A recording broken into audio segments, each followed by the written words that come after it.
Let's be real as fuck about life, real estate, and entrepreneurship. Hi, I'm Julie Chin. You can call me Jules. The Real as Fuck brand is all about providing tools and resources to help new and struggling agents succeed. I share my personal experience not only as a new real estate agent, but also how I overcame the odds starting out as a single mom with a mountain of debt and a ton of self-doubt. Julie Chin, your host of the Real as Fuck podcast, and today is very cool. The student interviewing the teacher. Today, I have Tim Lindsey, productivity coach for Keller Williams Coastal Lakes and Mountains Realty in New England. Tim, thanks so much for being here. Thanks for having me, Julie. Yeah, super psyched. Can you go ahead and give our listeners a little background about yourself? Oh, boy. So it was 1928. I'm just kidding. Feels that way now, though, right? Right. If you haven't aged a good 13 years in the last 3 years during COVID, I don't know what you were doing. But anyway, so yeah, I'm going to do my best. My wife is probably can't even hear this right now. But yeah, she's going to roll her eyes for sure. I'm going to do my best. Even though my name is Tim, she says I usually go TMI, too much information. But I'm going to give you, I promise, the cliff notes. Honestly, in high school, thought I wanted to get into radio.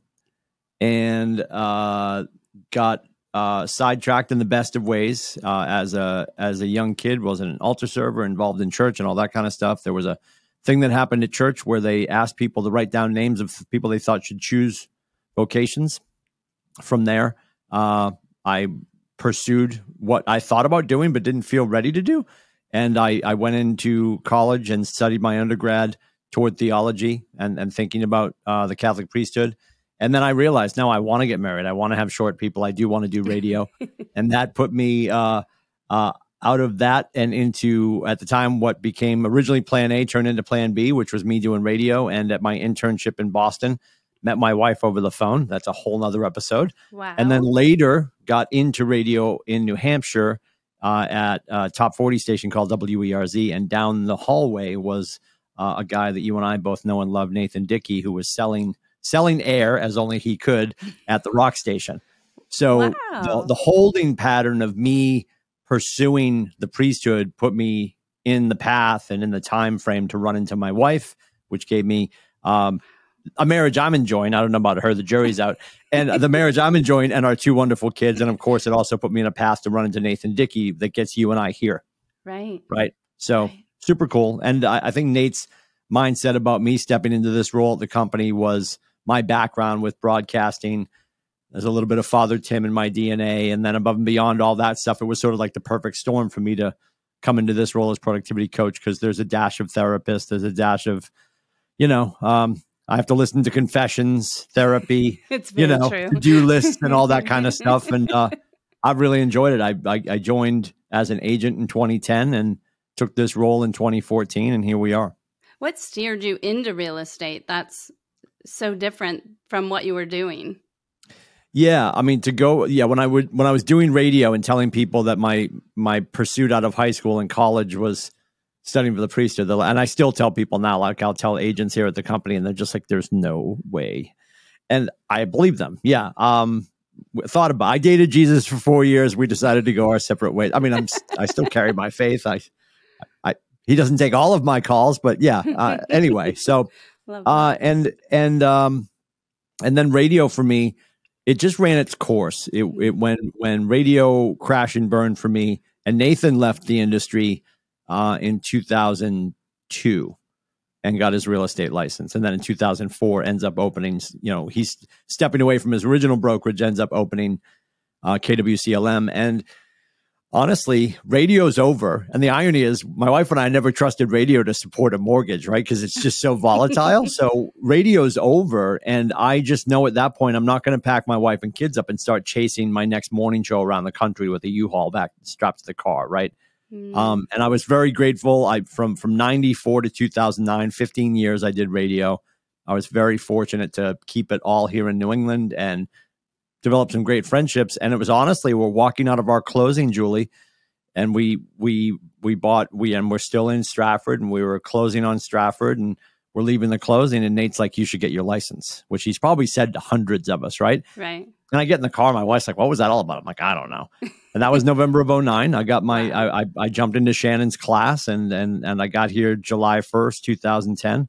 Wow. And when I started, he's like, I got something in mind for you, but I need you to sell some stuff because I wasn't valid in the space. I hadn't sold. And then for almost all 4 of those years, we sort of arm wrestled about me stepping into this role. And I never, like a lot of limiting beliefs we have as agents, as salespeople, as humans, I never felt ready. I never felt tall enough for the ride. I say this now with all of my gray hair. I didn't feel like old enough, tall enough. I'm 5'9". You know, you never feel ready for the opportunity. Mm-hmm. And you know, he was gracious and he's just like, listen, he goes, you speak the language as well as some of the best in the company. And I need you to just come here. And, you know, if you can do what you've done via communication and the way you wanted to ultimately be a shoulder to cry on and to be an ear for people and to, you know, be a pastor or a priest or whatever that looked like. And I also had, you know, some other prior coaching. And he's like, if you can have these honest conversations, let's just give it a whirl, you know? Yeah, I think it's so shocking to think that you had doubts. I cannot imagine you not doing what you're doing. Yeah, I appreciate that. But think about anytime you step into something brand new. I'm in it. Like, I completely appreciate that. You're just this whole your book, this whole new endeavor with the podcast, and so let's take it back with you. And when you first got started, like you're like, I'm going to get my license.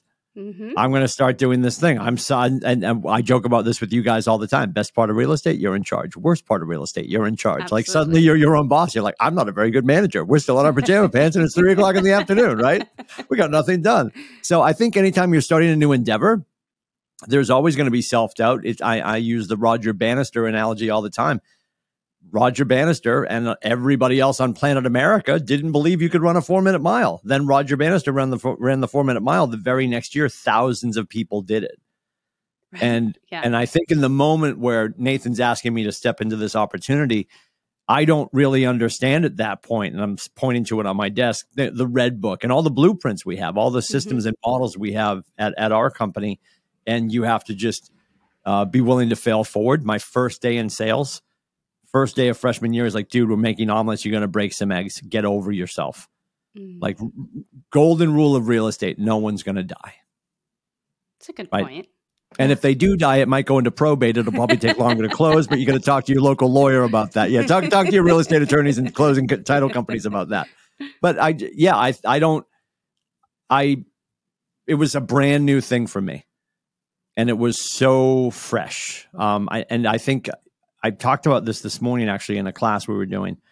I think in a lot of other sales industries, when sales professionals leave, I'm gonna fictitiously use Dunder Mifflin from The Office, right? Okay. In those kind of roles, you're sitting at a desk. You probably have a line of people that you're calling that need bathroom tissue for their bathrooms. They need copy paper for the copy machine. You're calling corporate accounts because based on their usage, they're due to order another pallet of paper. And this is so wildly different. It's a different animal and a different skill set to step into this and start to tell everyone you know and your cat and your dog that you're the real estate professional now. Right. And I think that same, what am I actually doing, was sort of coming over me. And then I just went grassroots. I sat at the time, this is ironic because we are 670 agents now. When I stepped into the role, we had just eclipsed 200. And I sat, and this is 8 years ago. And I sat and I told Nate, because I took the role at the end of October, I said, I'm going to spend November and December. I'm going to sit down with every agent in the company, everyone that will sit with me. And I had to reintroduce myself as their, not that I'm not your peer now, but I'm going to step into this role. I'd love for you to be a part of this moving forward, and however I can help you, you know, because we got people in our ecosystem that have never sat with me, never will. And it's not because we don't get, what's that? Well, if we're honest, I avoided it. I found you incredibly intimidating. So I put it off for so long. I can't tell you how many times I was told that I needed to get that scheduled, and I just thought, oh, I can't do that.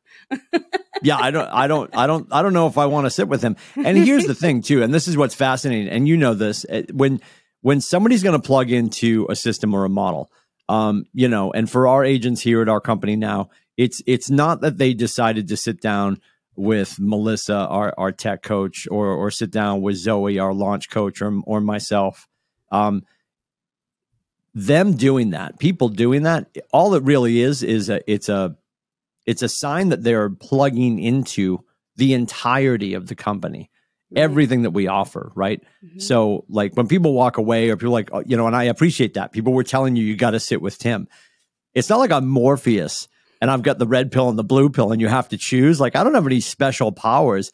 People that are sitting with us, people that are plugging into all the things that we offer, because invariably people chose Keller Williams for one reason, three reasons, a myriad of reasons. But when you start to plug into the tools and the systems and the models, and especially in our little ecosystem here, it's very different than a lot of other KWs. You've got resources here that Nathan has provided for you guys that you don't have everywhere.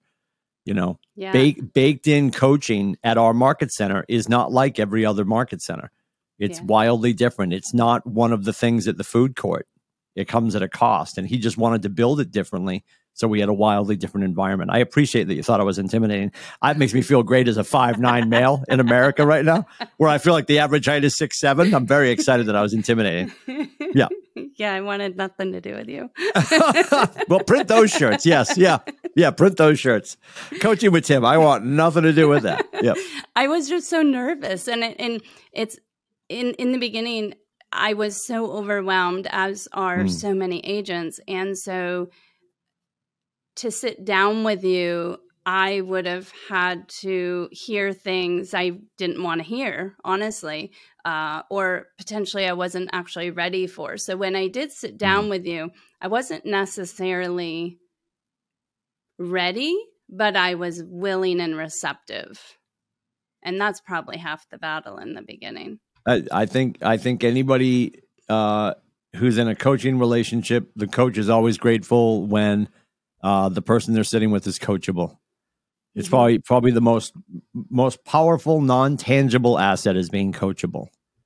If you are, and that's, you know, that's across all professions, any discipline you want to get better at. Just having this conversation with somebody the other day, like, just think about the phenomenal athletes and the fact that, you know, it's so funny to say it now and to think that he's done when he was with the Patriots and the Bucks. Never mind Alex and the whole program with TB12 for pliability and wellness, and never mind the training program baked into the Patriots or the Buccaneers. Brady always had a specialist. He had that MAPS coach. He had that person talking to him exclusively about his individual skill set in the arena. And I think if you're willing to be that vulnerable, that transparent, let people, I use the analogy always of the car. You know, your uncle or your dad might have a car. They get home, they crack a natty light. They're out in the garage rubbing it with a diaper. Then once a week, they roll it out into the driveway and their neighbor Ted comes over and they're like, dude, look at that scratch. Oh my God, have you noticed that dent? Sunshine is the greatest disinfectant. And if we can let sunlight and other people's eyes and people who are care-filled, not somebody who's going to come in and just pick you apart because they're jealous, right? And a big thing to remember is the people in front of you that are leaders for you, the Lewis and Clarks of our company, they don't have the time to look back and judge you. Never forget that. The people that have time to judge you have a really good view from behind. Yeah, yeah. People leading you never take the time to turn around and judge you. They usually will turn around to extend their hand to help, right? Right. Yeah, so if you can be transparent enough to roll your car out to the driveway and let the neighbors pick on it, there's room for growth there, you know? Yeah. Well, I think it's wildly important. If you're coachable, you're unstoppable. As long as you're willing to listen and apply and move forward, you know? Yeah, I get that. I mean, I was more introverted then and very shy. So the whole process, I just had to take baby steps through the whole thing, really. Sure. But I feel like if I can do that and change as much as I have, literally anyone can walk that road. Well, I think we talk about this all the time amongst ourselves as peers, and when we're sitting with people that we're, you know, choosing to lead. There's two things that have to take place. There has to be strategy and execution. And I think the best of us, as we act as coaches to each other, as peers, or if you're in a coaching relationship with an agent, or anybody really in any coaching relationship, if we can marry strategy to execution, because the strategy is everywhere around us at our company, right? Yeah, you've gone to all these classes, you've taken all these notes, business planning clinic. Oh my God, I took all these notes, and then we stuff them in the bottom drawer of our desk. But what if you put them and then you draw a plan up and you're like, I'm actually going to execute on this, and not all of it, never. We always talk about when we go on these trips, family reunion and mega camp with our company. Like, just bring home bring home a list, but bring home the one thing at the top of the list you're going to implement and crush.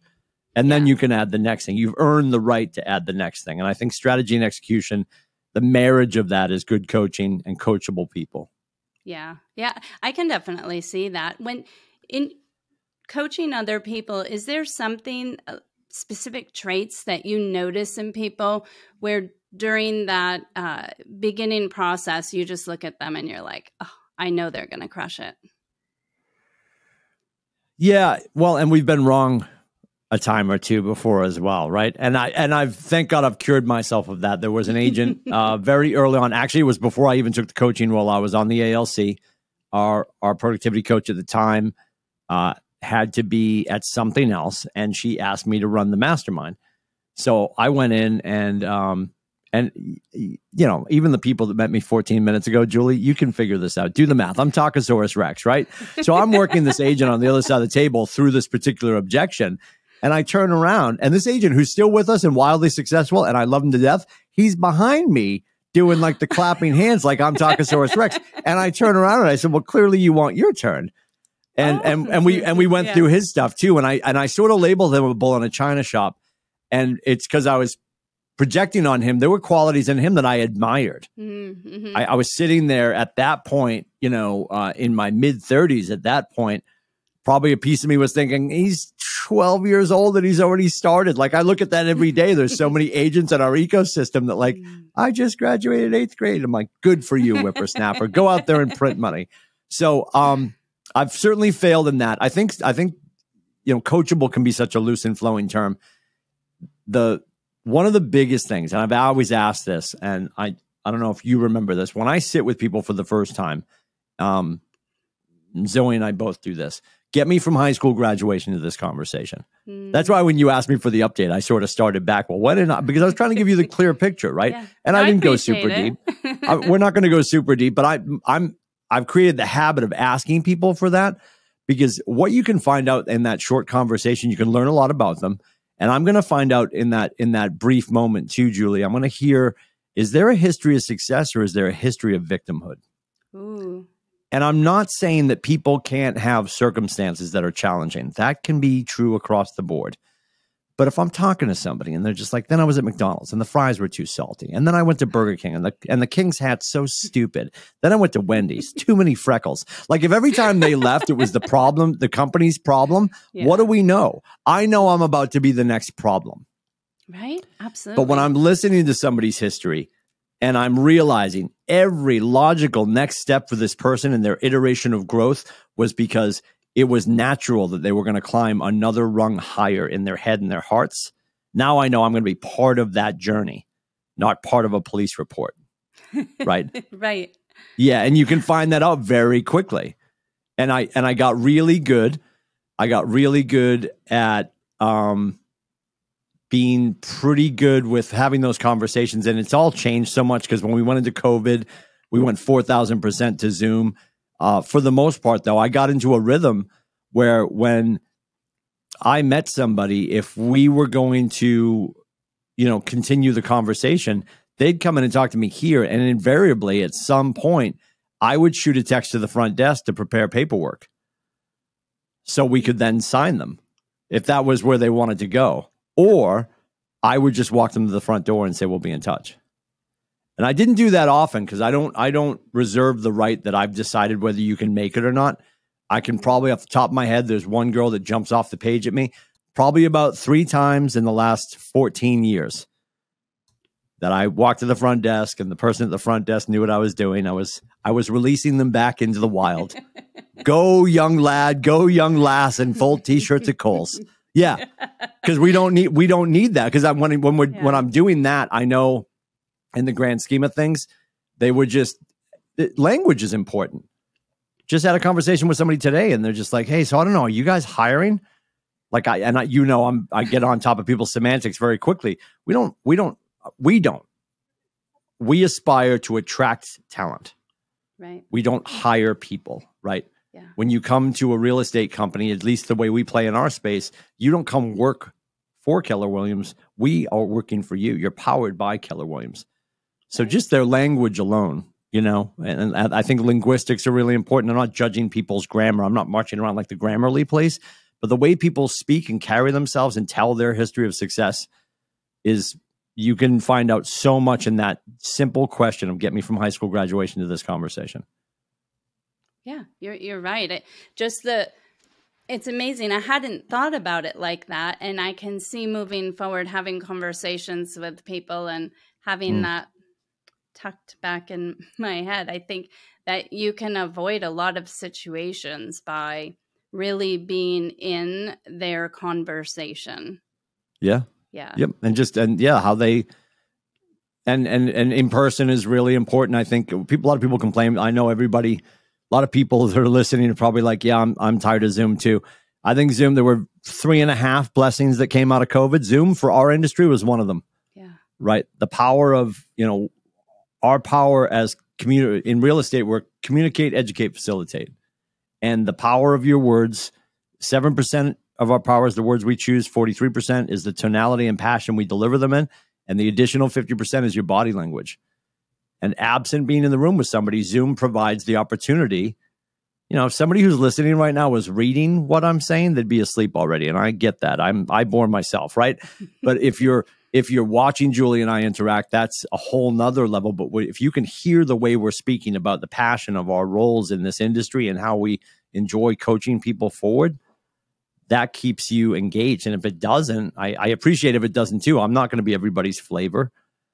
But if I'm realizing that I'm hearing that somebody's just sort of here to kick the tires on the industry and they're bringing a lot of ultimately problems, it's not that we don't want to help people get to the next level, but not if they're showing up. And I know based on everything they said, they never left. They haven't had a former professional commitment that they left triumphantly.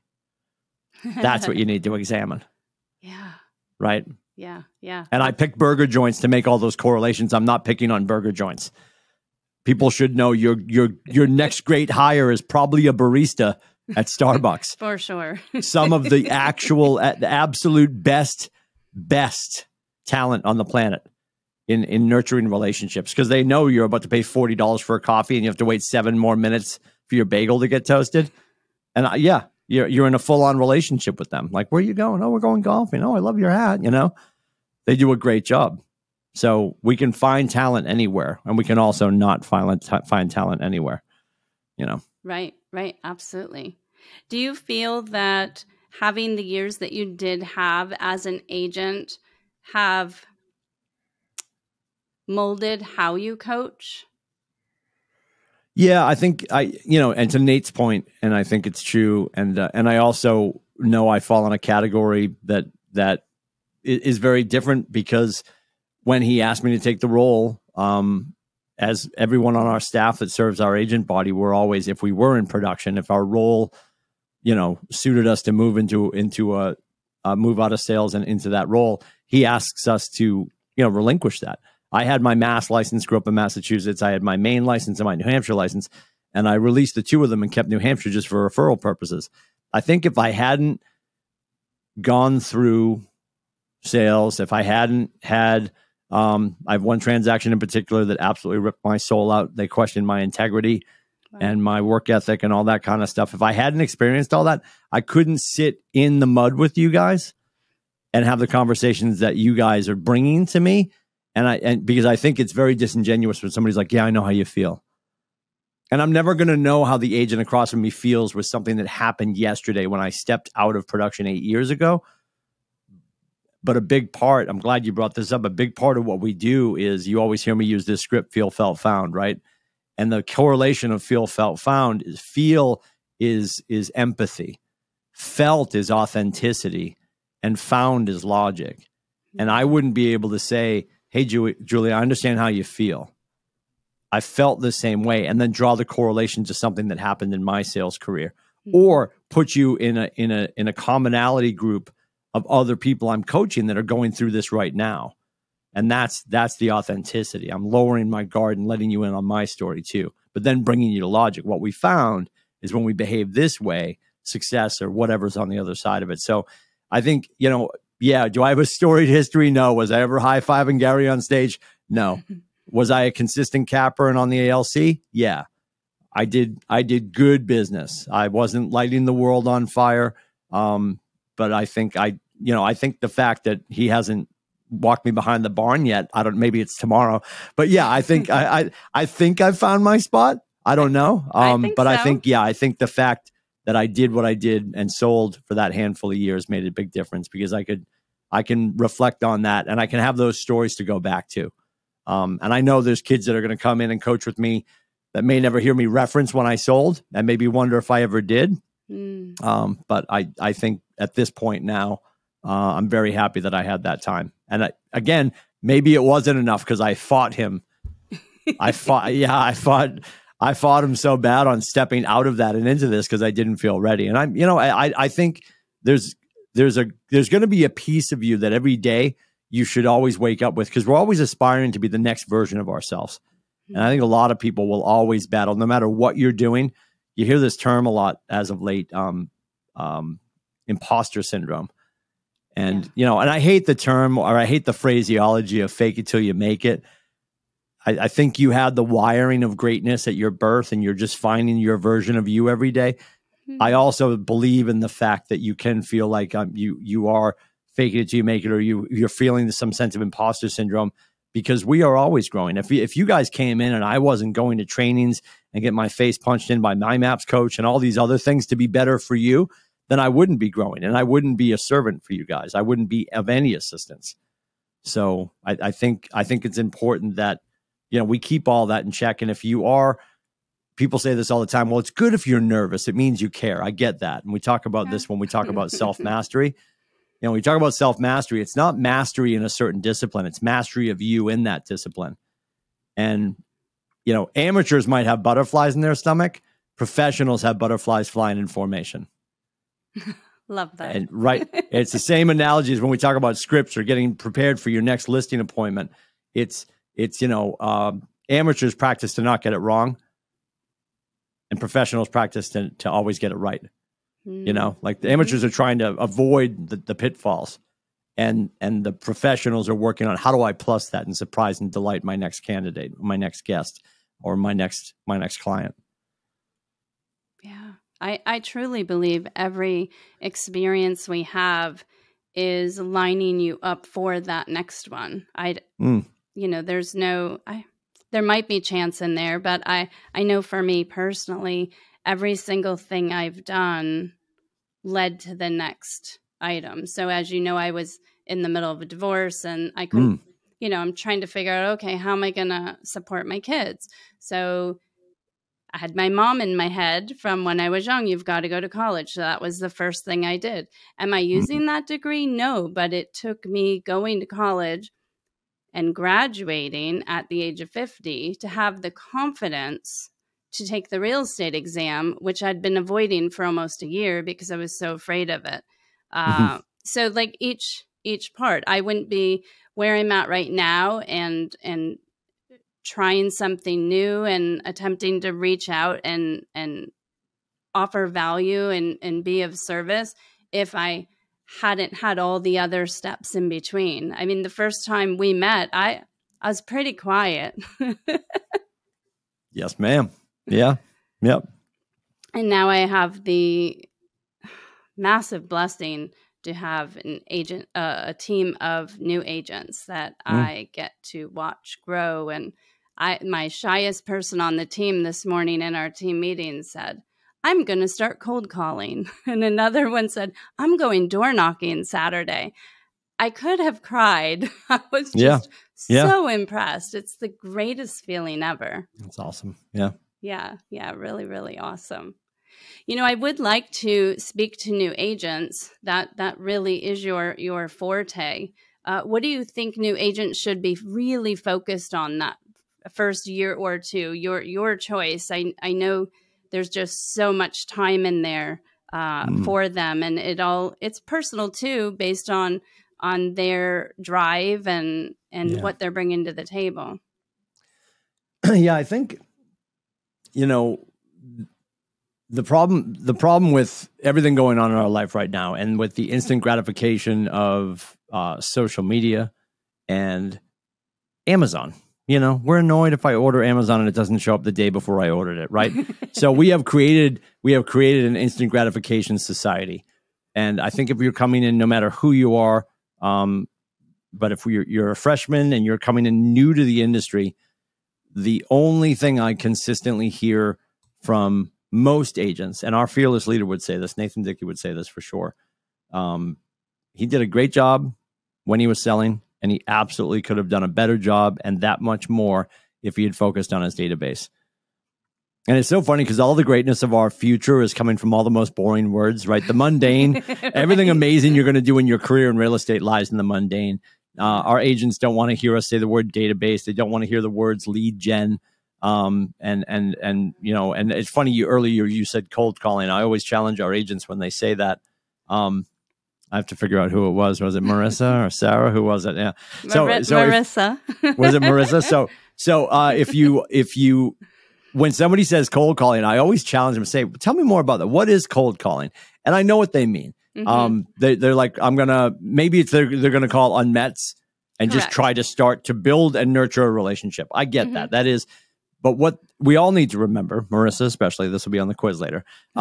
She has to remember that when she picks up the phone, she is bringing value. Absolutely. So it's immediately a lukewarm call. I always say, if you want, the next time you say cold call, you're in the middle of a field on a payphone with no quarters, the phone book's ripped in half, and you have no pants on and it's snowing. That's a cold call. That's a picture.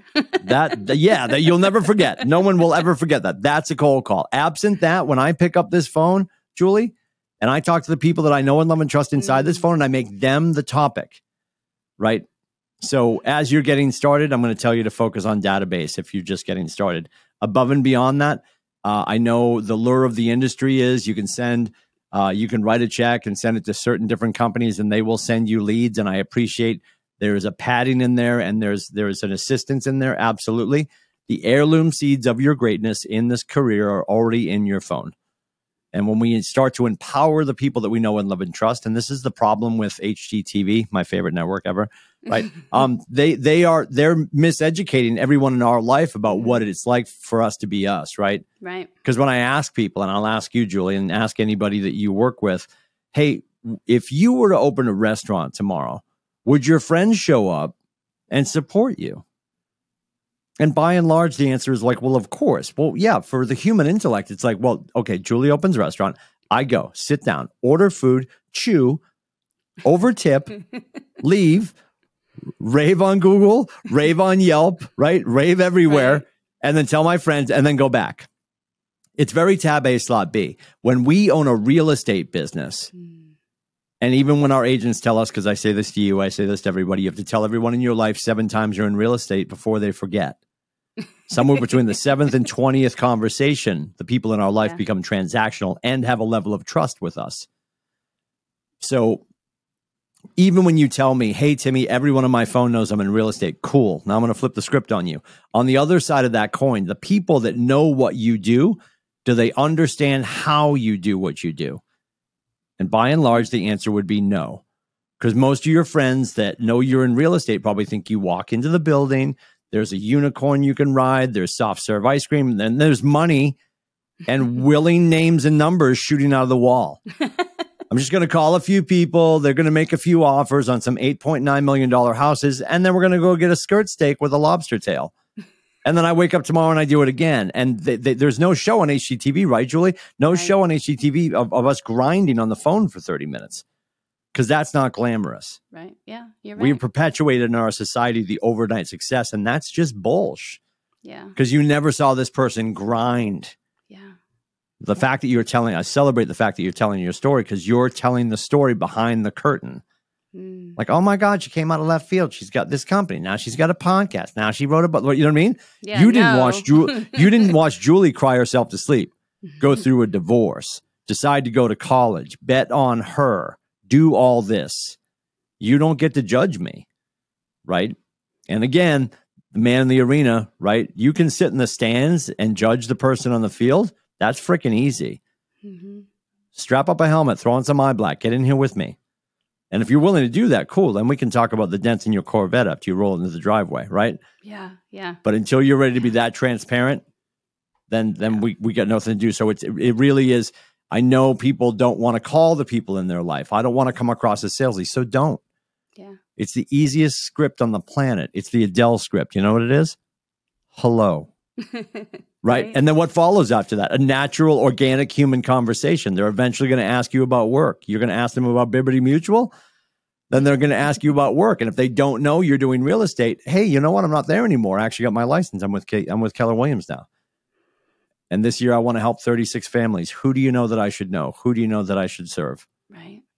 Yeah. And if we empower our friends to eat at our restaurant, they will continue to show up, order, chew, and over tip. God willing. What I love about that is it comes down to not overthinking. Like, oh, no, I need a script before I open my phone. No, you don't. You just need to say hello. Yep. And ask them what's going on in their world. Yeah. And well, the thing is, too, we have all the scripts. And sure. and the pushback on all of that is, well, I don't want to use those, Timmy. I don't want to use those, Julie, because then I'll sound scripted. Actually, the more you use those, the less you sound scripted. Yeah. I can say I didn't get that in the beginning. I was that person saying that. It took experience and time for me to understand the value of a script. It isn't that I'm going to sit down and memorize every word and regurgitate it. It's that the language is now a part of my psyche. So when I'm having a conversation, it's just there for me. I don't even have to think about it. Well, that's like, to me, if I get a vote, the number one, the most important thing about using scripts and being well scripted is that it allows you to listen at a higher level. When you're worried, when you're talking and I'm worried about what you're going to say next, or I'm concerned you have an objection coming that I might not be able to handle, I'm not listening to you. Right? I've always joked with you guys that the bullet points in the back of my grave are going to be ask great questions, take great notes, have honest conversations, right? And then people always push back and say, well, Timmy, what's a great question? The next one. If we stay curious, if we make you the star of the conversation and we keep peeling the onion, we're going to find out more about you.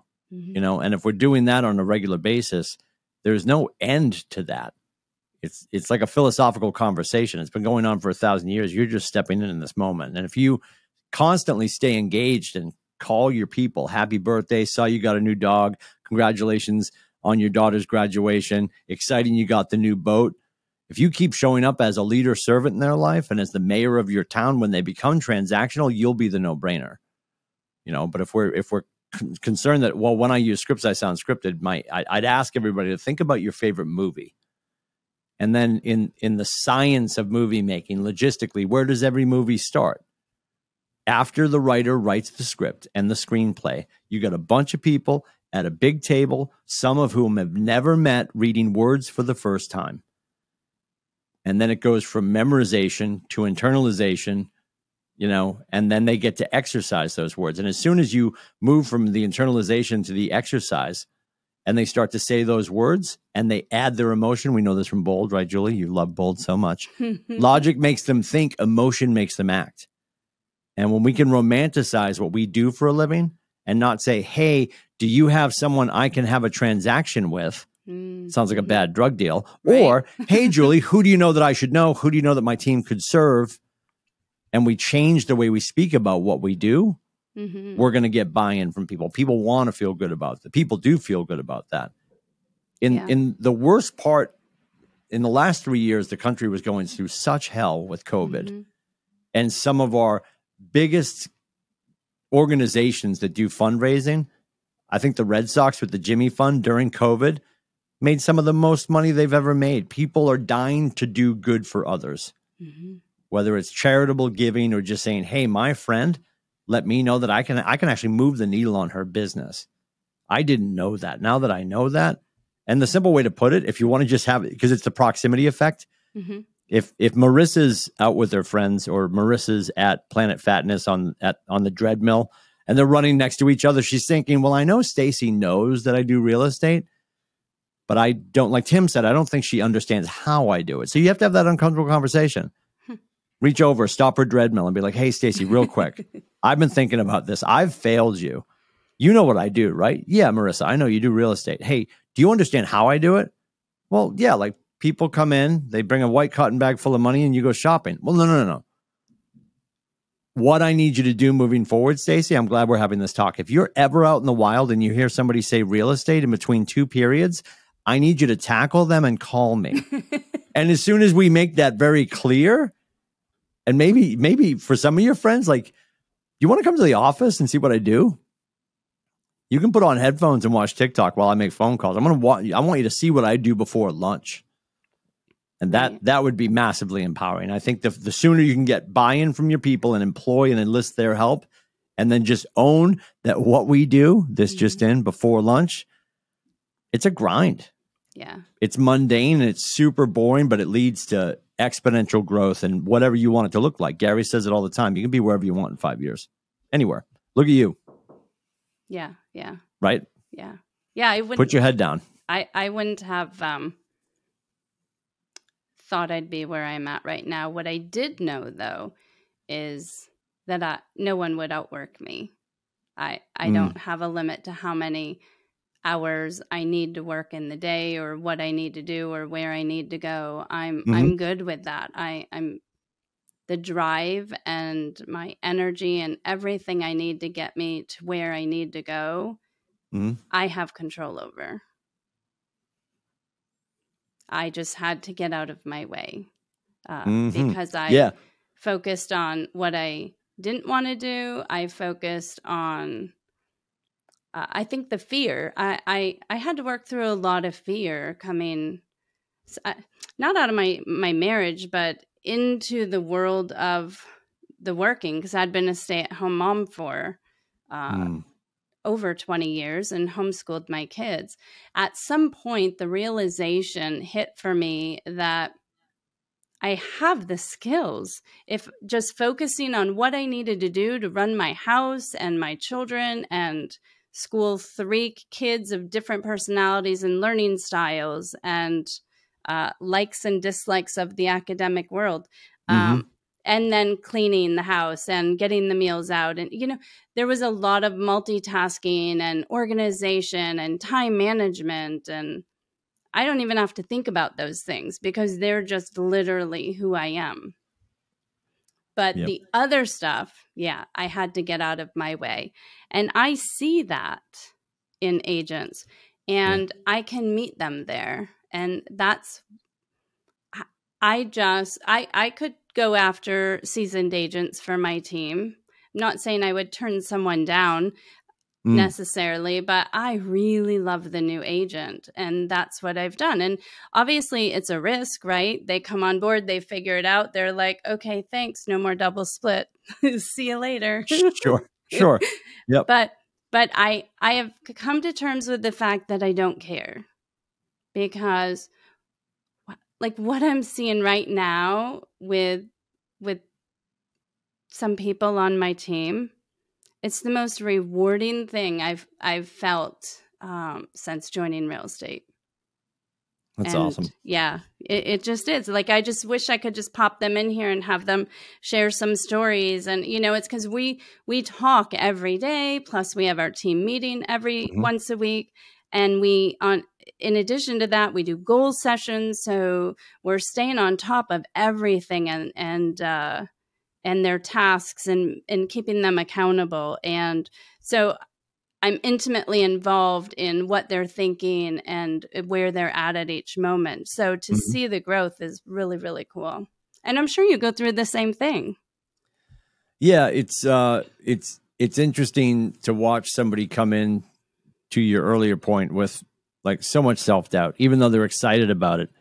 Because like Zoe and I watched the honeymoon period just crash and burn so quickly, right? Because it's super cool. Like, because depending on how you went about doing class, There's getting through class, which feels fun. Like you're exploring this. Am I going to do this? And the numbers drop off precipitously, like going from starting real estate class to getting your license. You just keep chopping that, whatever that first number was in the real estate class, just keep chopping it in half. Right. Right. So you get, then you get to the point where you take your test, you pass your test, you start interviewing brokerages, you pick one, you finish your paperwork, you're waiting for your license to land. And then the license get here. And some point, to your point, at some point, you're either sitting with your productivity coach at KW or avoiding him, either way. But then the work shows up. Because so many people, if you're not coming straight out of high school at 18, if you are coming from, undergrad, your bachelor's degree or whatever, or if you even had a taste of corporate America, in most other venues, you reported to somebody.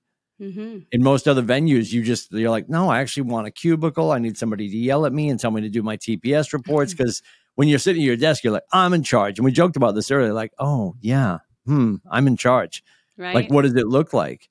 And then when you read the roadmap of what you need to do before 12 noon and you don't like it, that's when people start searching for the silver bullet. And she doesn't live here. There is no silver bullet. For sure. Anybody on stage with Gary, yourself, any of our top producers at KWCLM, you might hear a variation of how they got to where they are. But somewhere in there, the 80,000-pound phone got picked up. They had uncomfortable conversations, and the discomfort is the growth. Right. Yeah. And getting outside of your comfort zone is where the growth is, whether you're working on fitness at the gym or mental health or whatever. It's getting uncomfortable, having conversations, and the whole thing about, well, doing this, and I don't want to sound salesy, you start to develop your own language. You and I used a ton of scripts in our conversation just now, and neither one of us looked down. Yeah. It is a motor skill. It's a fast twitch muscle now for us, because more often than not, I'll be sitting in a coaching session with somebody or in the hallway or in a class, and they'll be like, where is the one that you just said? And I'm like, well, some of it's from Mega Camp 1973. Right. The other one's from page 84 in Shift. Like, I Frankenstein everything, right? Because you sort of go and you make this, whatever you want to call it, this really bad soup with all these ingredients, but it's yours. And then when that authentically comes out of your face, you don't sound scripted anymore. Right. And it's not to be disingenuous. I have to say the right thing at the right time to convince them to buy this house. No. My job as a leader, my job as a salesperson, which we have to get over. People don't like being salespeople. That's what it says on your license. Get over it. My job as a salesperson, as your consultant, as your trusted advisor, is to help you make a decision. Right? I say to you guys all the time, as your coach, I want you guys to be excited for the opportunity and not tied to the outcome. And when we have enough opportunities, because we had enough conversations, we're never worried about whether the Lindseys are going to close or not. Because when the time is right for them, like you said earlier, and I talked about my journey, you and I just kept showing up in the right space to be on the next step of our journey. And if we don't have enough going on, that we have the patience to let the Lindseys find when the time is right for them, then we have to reassess what we're doing it for. This can be transactional or experiential, and your clients will come back tenfold if you create an experiential environment for them to live in. And send their people to. Absolutely. I always tell my agents, you're not chasing the paycheck. The moment you're chasing that paycheck, you're not doing the work. You're on a journey to help people. Yes, there is a paycheck attached to that potentially at some point, but the reality is you're on a journey with them.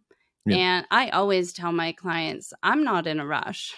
You want this house? Great. You don't? We'll move on. What I do want is a year from now for you to be so happy with your purchase. I just talked someone out of a property last night because she just, instead of staying logical about the purchase, and this is an investor, so that's why I say that, because typically in that situation, there wouldn't be emotion.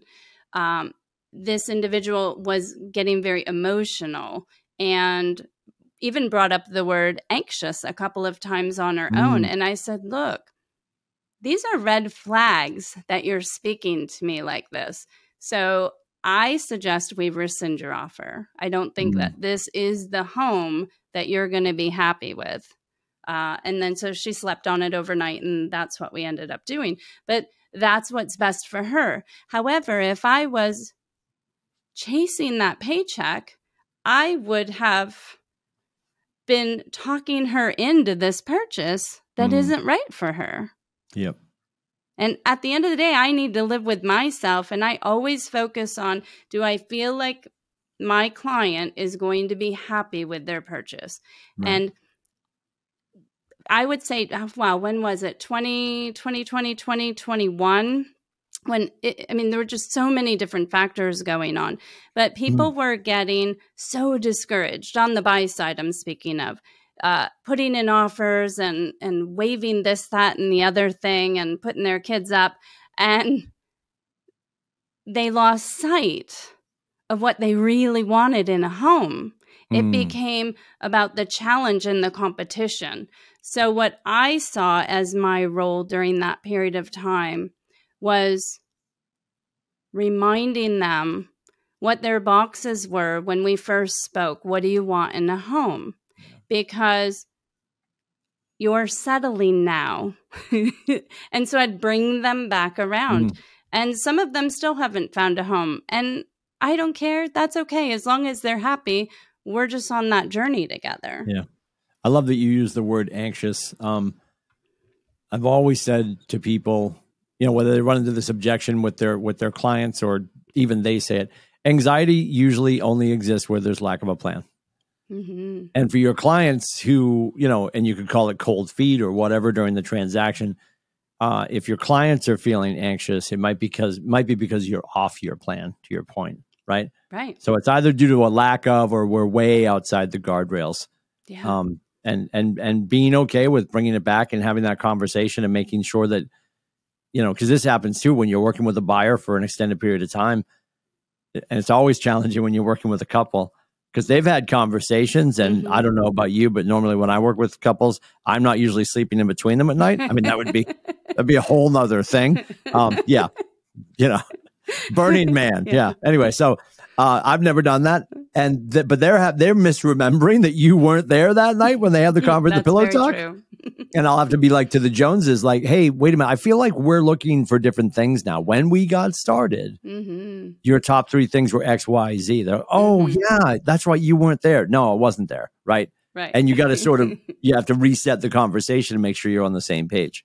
Right. Yeah. You really have to watch your step because I have had where maybe the wife is reaching out to me. Like I always do a group text with the husband and the wife. But then maybe on this side, I get a text from the wife and she's giving me some information over Jim's here. Lost his mind. Yeah, Yeah, I'm not playing that game. Yep. Nope. Well, and it's funny that you say that too. And one of my favorite 2 great things I love to say when somebody says, like, one of the best ones is when somebody tells you, honestly, any objection of why they don't want to get together is just the response is, well, we were going to, but then that storm hit and my son's bicycle got stolen. And just the response of, that's exactly why we should get together. And then I would take it right back to, as soon as we put a plan together, we can just start executing no matter what the chronological time frame is. The other one is, and we hear this so much, and I adore this one, when people say they need more time. That is historically never the case. And I go back to feel, felt, found, right? So the Joneses tell me they need more time. I completely appreciate that, Mr. and Mrs. Jones. I understand how you feel. I've had a lot of clients that have felt the same way. And what we found, and unfortunately, I fear this to be true, I've failed you. You either haven't asked me a question, I haven't asked you a question, or there's some information that's missing. When people get to the point that they tell us they need more time, it's not usually due to a lack of time. It's due to a lack of information. I can give you 6 months. I can give you a year, Mr. Jones. Absent the data you require to make a logical, educated decision for your family, for your loved ones, doesn't matter how much time I give you. So what questions have I not asked? What questions have you not asked? What data is missing? How can I help? And then just do what I never do and shut up, right? And then I think that's wildly powerful because people just, and it's a natural human, like that's the classic stiff arm. We need more time. Yeah. You know, but they're going to so much stuff. I mean, what do we know? A classic real estate slogan: "Time kills deals." Right. Mm-hmm. Right. And it's what they're going to miss by doing that. It's not an absence of time; it's an absence of data, usually. Mm-hmm. Mm-hmm. Yeah. It's about listening to your client. Back to the script. Yes, listen at a higher level. Yep. I can tell you that when I started the podcast, I have learned that I can't have anything written because a couple of things happen.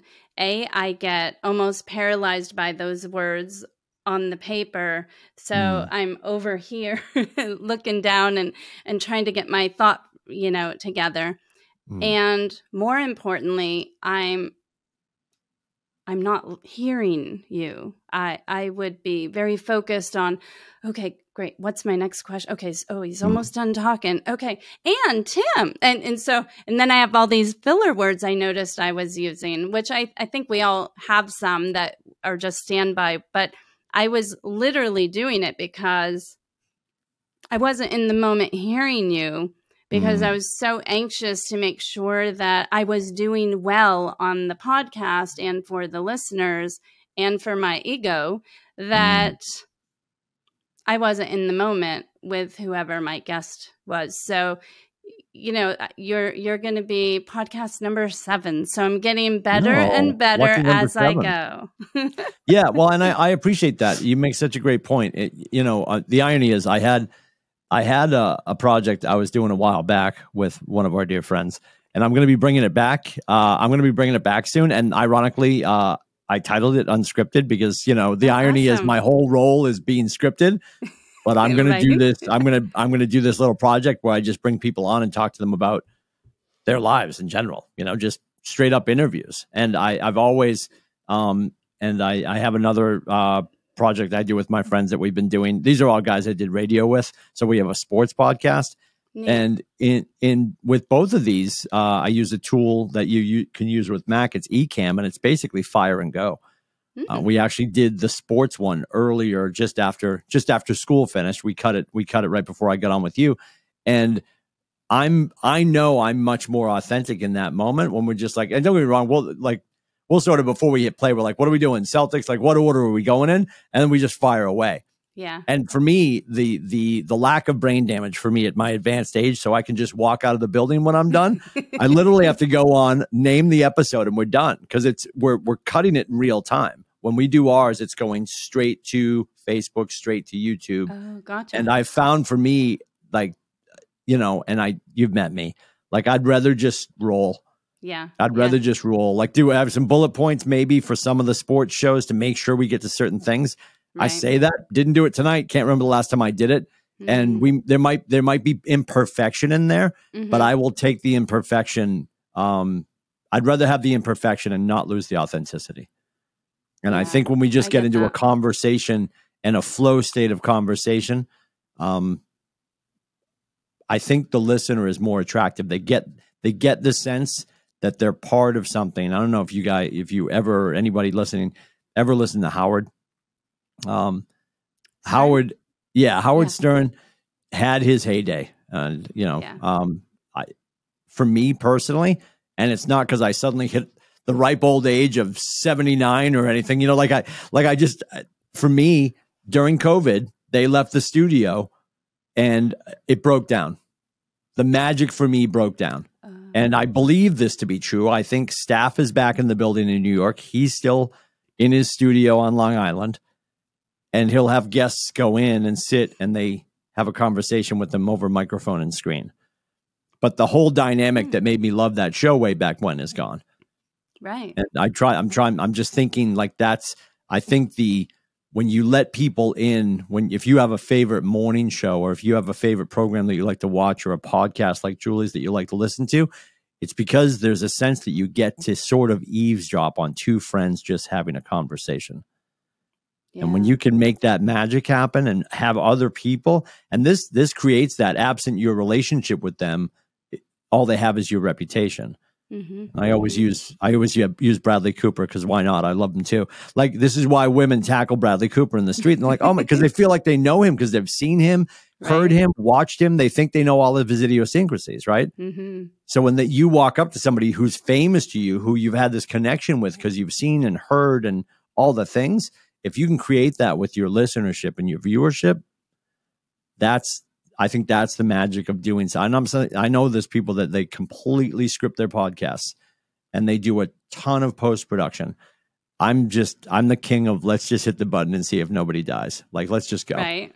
And, well, yeah. And listen, there's no Emmys waiting for me, but like, you know what I mean? Just to your point about, let's just have a conversation. And I think the more you do it, you're going to get more comfortable. And, I was lucky enough to be able to be around radio for a whole bunch of years before I got into this. And, ironically, COVID sort of shoved me right back behind the microphone because during COVID at our company, we sort of started a television station. So, right. And we've continued to do it because the size of our footprint, I'm talking to agents all over New England every day. Yeah, absolutely. And I don't think a lot of people want to drive over 2 hours to sit with Tim. You didn't want to drive over 2 hours. You were like, oh, God, I got to meet with Lindsey. Oh, God. Oh, you God. were 18 minutes away, actually, here.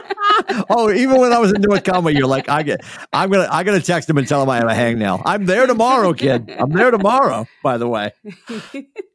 She's like, yeah, I'm busy. I'm already busy. I got a thing. Yeah. What's tomorrow? Wednesday? Thursday? No, Thursday. Yeah. Thursday. Okay. Yeah. Tomorrow's a no-code day, kid. Yeah, it is. Well, you know what just sort of brought it all together for me is that what we just spoke about in the last couple of minutes is the same tactic, if you will, I'm not sure what other word to come up with right now, for a new agent starting the job. It's about just having conversation, staying true to yourself, and being present in the moment and asking questions because you care about the other person. It does not have to be this complicated sales thing that I think once you pass the exam, the mind almost switches off to that. Yeah. Yep. Well, and I think there's a huge differentiation between talking to one of your best people that you know and love and trust, talking to somebody who's an acquaintance or a met, and then talking to an unmet. Like, clearly, if I'm on your team and the phone rings and it's somebody calling about one of our listings, like, I know I'm gonna qualify them, make sure that they are unrepresented so we can work with them, and then based on that, I'm going to start to do a buyer intake sheet or something. So that would be more mechanical. But again, to your point, when we're talking about, well, I don't want to be salesy with my friends, my answer is just don't. Have a conversation, and all the natural things are going to come up. And eventually they're going to ask you about work, which they either know what you do, or if you're new to the industry, you have to tell them, I left Kohl's, I left Burger King, I got my license, I'm doing this now. Right. And as soon as you do that, they're like, oh, cool. How is it? Whatever, Yeah. And you just tell them, there's a lot of energy in the marketplace right now. It's super exciting. And we're looking to help 36 more families. Yeah. Who do you know that we should know? Yep. Keep it simple and keep it real. Yep. Well, I want to thank you for sharing your evening with me. And I know I cut into your family time. I really appreciate your willingness. My wife and kids, thank you. I assure you. Yeah, Dad's getting home late. Awesome. Yeah. Bring some ice cream or something home with you. I will bring something home. I'm sure. Actually, Janina's on the fritz right now. She is battling all the allergies right now. Yeah, so she's probably NyQuil'd up and already deep six, I'm sure. Yeah. Well, how can our listeners find you online if they want to reach out, Tim? If people want to track me down, I will throw out, you can track me down at tlindsey@kw.com if they want to shoot me an email. And yeah, I think that's enough. That would be good. That would be good. I don't think they want to watch the sports podcast, and be on the lookout for Unscripted and my face that looks like a catcher's mitt. That'll be coming soon. Stop. Yeah. Well, thank you. Thank you so much for your time and your insight and for sharing and being such. I appreciate that. Thank you for your time. Love being on the show.